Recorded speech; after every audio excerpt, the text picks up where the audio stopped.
قبر کی پہلی رات کا منظر کیسا ہوگا؟ یہ ایک ایسا سوال ہے جس کی تلاش میں ہر دوسرا شخص نظر آتا ہے۔ آج ہم اس سوال کا جواب آپ کے لیے اسلامی نقطہ نظر سے لے کر حاضر ہوئے ہیں۔ اس کے علاوہ آپ کو یہ بھی بتائیں گے کہ آخر قبر انسان کو کیسے پکارتی ہے، کیا یہ پکار انسان کو سنائی دیتی ہے؟ قبر کی پکار۔ حضرت ابو سعید خداری سے روایت ہے کہ سرور کائنات صلی اللہ علیہ وآلہ وسلم نے فرمایا، لوگوں، لذتوں کو ختم کرنے والی موت کو کثرت سے یاد کیا کرو۔ قبر ہر دن اپنے مردے سے خطاب کرتے ہوئے اعلان کرتی ہے، میں غربت اور تنہائی کا گھر ہوں، مٹی اور کیڑوں کا گھر ہوں۔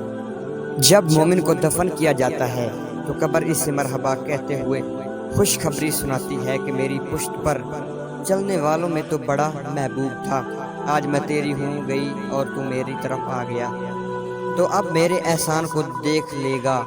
یہ کہہ کر قبر تا حد نگاہ کشادہ ہو جاتی ہے اور جنت کا دروازہ اس کے لیے کھول دیا جاتا ہے، جہاں سے اس کو جنت کی تازی ہوا آتی ہے۔ حضرت ابو ہریرہ رضی اللہ تعالی عنہ کا بیان ہے کہ رسول اللہ صلی اللہ علیہ وآلہ وسلم ایک جنازے میں شریک ہوئے، پھر فرمایا میں بھی آپ صلی اللہ علیہ وآلہ وسلم کے ہمراہ تھا۔ آپ صلی اللہ علیہ وآلہ وسلم ایک قبر کے پاس بیٹھ گئے اور فرمایا، یہ قبر ہر دن بآواز بلند کہتی ہے، اے آدم کی اولاد، تو کیوں مجھے بھول گیا؟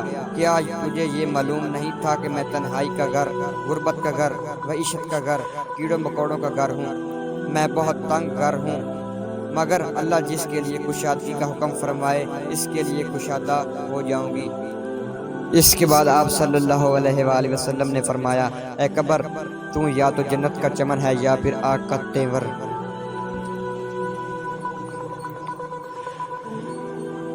حضرت ابو حجاج رضی اللہ تعالی عنہ سے روایت ہے کہ رحمت للعالمین صلی اللہ علیہ وآلہ وسلم نے فرمایا، مردہ جب قبر میں رکھا جاتا ہے تو قبر اس کو کہتی ہے، اے ابن آدم، تو ہلاک ہوا، تجھے کس چیز نے مجھ سے دھوکے میں رکھا؟ کیا تجھے معلوم نہ تھا کہ میں فتنہ، تاریکی اور کیڑے مکوڑوں کا گھر ہوں؟ تجھے کس چیز نے مجھ سے بہکا کر نڈا کر دیا اور تو میری پشت پر خوب اکڑ کر چلتا تھا؟ اگر وہ مردہ نیک ہوتا ہے تو اس کی طرف سے قبر کو جواب دینے والے جواب دیتے ہیں، اے قبر، تو دیکھ تو صحیح اس کے اعمال کیسے ہیں، یہ اچھائی اختیار کرتا تھا، برائی سے باز رہتا تھا۔ یہ سن کر قبر کہتی ہے، بے شک یہ نیک تھا، اب میں اس کے لیے سرسبز ہو جاتی ہوں۔ مردے کا جسم اس وقت منور ہو جاتا ہے، اس کی روح اللہ تعالیٰ کی طرف بھیج دی جاتی ہے۔ حضرت عبداللہ بن عبید رضی اللہ تعالی عنہ سے روایت ہے کہ رسول اللہ صلی اللہ علیہ وآلہ وسلم نے فرمایا، مردہ قبر میں بیٹھتا ہے اور ان لوگوں کے پیروں کی آواز بھی سنتا ہے جو اس کے جنازے کے ساتھ قبر تک آئے۔